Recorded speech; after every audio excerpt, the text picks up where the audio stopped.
রাধে রাধে। প্রশ্ন এটা করা দরকার যে 2024-এর ইলেকশনে যে এই খটাকট 1 লাখ টাকা প্রত্যেক বছর দেবার কথা বলা হয়েছিল, সেই টাকাগুলি আসবে কোথা থেকে?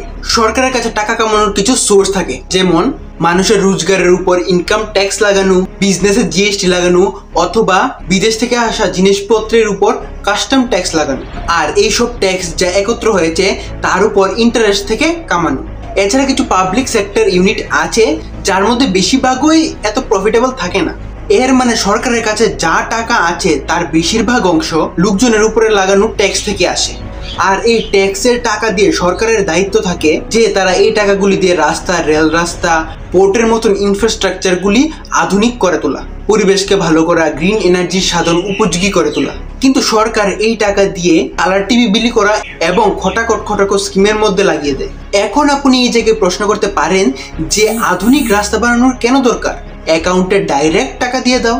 যখন ভালো ও আধুনিক রাস্তা তৈরি হয় তখন এক জায়গা থেকে অন্য জায়গায় জিনিসপত্র নেওয়া সহজ হয়ে যায়, ফলে বিজনেসে টাকা কম লাগে এবং বিজনেস করার কস্ট কমে যায়। ফলে বিভিন্ন কোম্পানি দেশে আসতে শুরু করে, ফলে ফ্যাক্টরি তৈরি হতে থাকে। এর ফলে আপনি এবং আপনার মতন মানুষ সেখানে চাকরি পায়, যার মাধ্যমে আপনি টাকা কামাতে পারেন এবং আপনি নিজের টাকায় কালার টিভি কিনতে পারেন। এখন আপনি নিজে ভাবুন যে আপনার শুধুমাত্র কালার টিভি দরকার না, ভালো রাস্তা আর ইনফ্রাস্ট্রাকচার গড়ে তোলার অনুরোধ করে ভালো রাস্তা, ভালো চাকরি এবং নিজের টাকায় কালার টিভি দরকার। কিন্তু মানুষ সহজ রাস্তা চুজ করে ফেলে, মানে রেবরি। কিন্তু এর ইম্প্যাক্ট শুধুমাত্র বিধ্বস্তই হয়। কর্ণাটকে 2024-এ সরকার 4500 কোটি মহিলাদের ফ্রি বাস রাইড দেওয়ার জন্য নিজেদের পকেট থেকে টাকা লাগাবে। 2025-এ এর বাজেট 6000 কোটি টাকা হবে। দিল্লি সরকার এই কাজে প্রায় 6000 কোটি টাকা খরচ করে, যেখানে অধিকাংশ মহিলারা ইজিলি পে করতে পারে।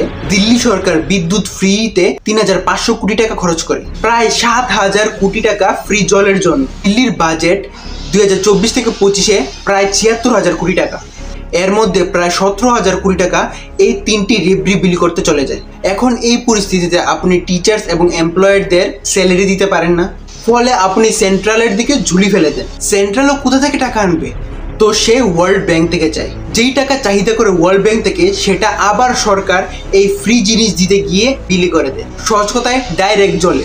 ফলে আপনি ওয়ার্ল্ড ব্যাংক থেকে নেওয়া লোন শোধ করতে পারেন না। তখন ওই লোনকে শোধ করার জন্য আরেকটি লোন নেওয়া হয়, এরপর আরেকটি লোন, এরপর আরেকটি, আর এইভাবে একদিন এই দেশ ডিফল্ট হয়ে যায়। কিন্তু ডিফল্ট হওয়ার পরে কি হয়? ডিফল্ট হওয়ার পরে IMF এর মতন অর্গানাইজেশনের সব শর্তগুলি মানতে হয়।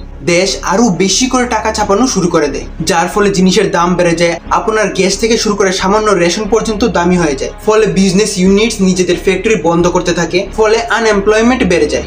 এখন বেকার মানুষ ট্যাক্স কোথা থেকে দেবে? ফলে সরকারের কাছে যতটুকু টাকা আসছিল সেটাও বন্ধ হয়ে যায়। এডুকেশন এবং হেলথের মতন জিনিস যা সরকার দিচ্ছিল সেটাও বন্ধ হয়ে যায়।